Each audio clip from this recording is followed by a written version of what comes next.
Hello everyone, I'm Morgan Hassani and I'm going to share my experience on how I learned how to budget.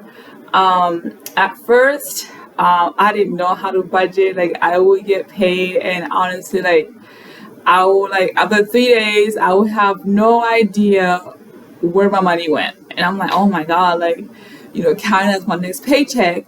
So I was like, don't live like that. It's hard to live like that.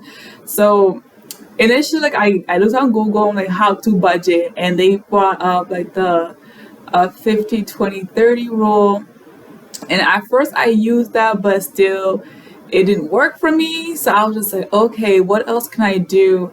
So one thing that has helped me over the years, like at least for the past 3 years, is that I will look at like my bank statements and I will categorize my spending, and then I will use that as a guide for next month.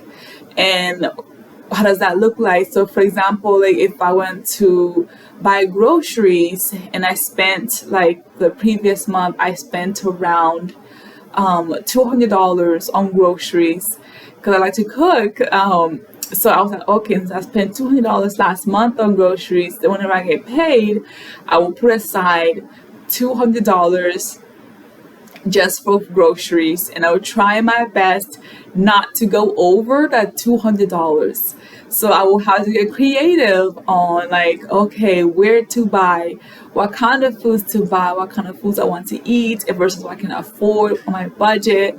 And then plus it's only me, so it's not much. So, and then that's on food, and the other one is like entertainment. I'm like, okay, how many times did I go to eat out? How many times did I go to the movies? Or how many times did I buy clothes? How many times I bought shoes? And I would track all that, I would categorize it also.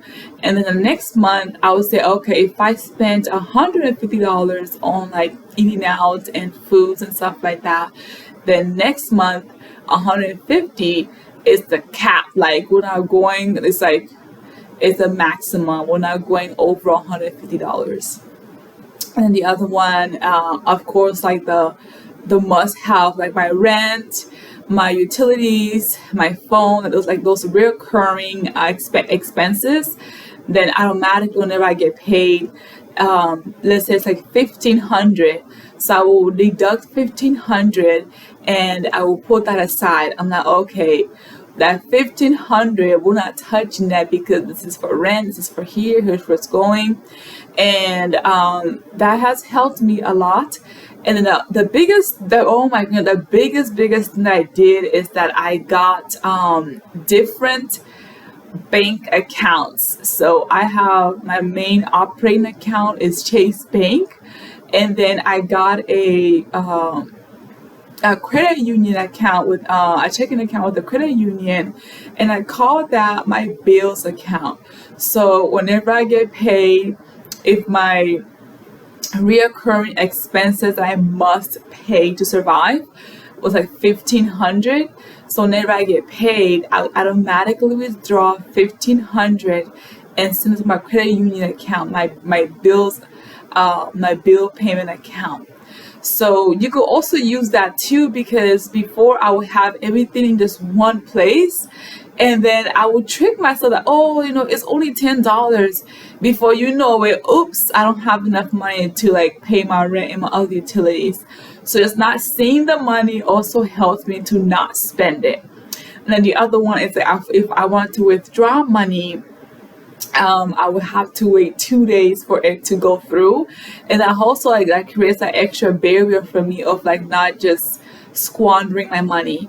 So definitely try if you're just struggling to just how to budget, how to set money aside, separate your accounts.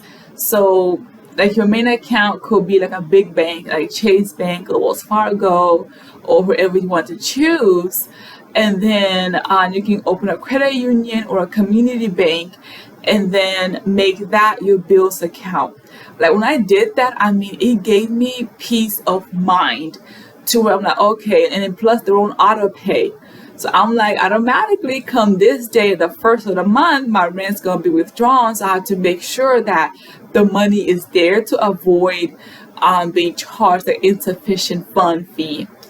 So you can do that and see that will help you. And then the other one is that I got like a different card for spending money versus like needs. So my spending money, I had like a prepaid card. So, and I will put $150 of however much I spent the previous month, but 150 is like my ballpark, and that's how much I would transfer for the whole month. It is prepaid, so it's like I can't see here like, oh, you're trying to go over, get here, and then like, no, 150 is the maximum. 150 is all I'm going to spend for that month. So if you're able to try like get a prepaid card for like your personal spending, that way you make like you know for sure like you will not go over whatever you pull in that card. And then for groceries, I use my main account, my Chase Bank, because I get to track it. It's like easy to track if it's through Chase, because like just easy access. And then my credit union account is like my bills, everything just gets drawn from there. And my prepaid account is that. And I track all of them, but most of my Chase Bank and my prepaid card is just see like where did I spend my money at the previous month, and see how can I reduce that for the upcoming month. So I hope that helped. Like, comment, and subscribe.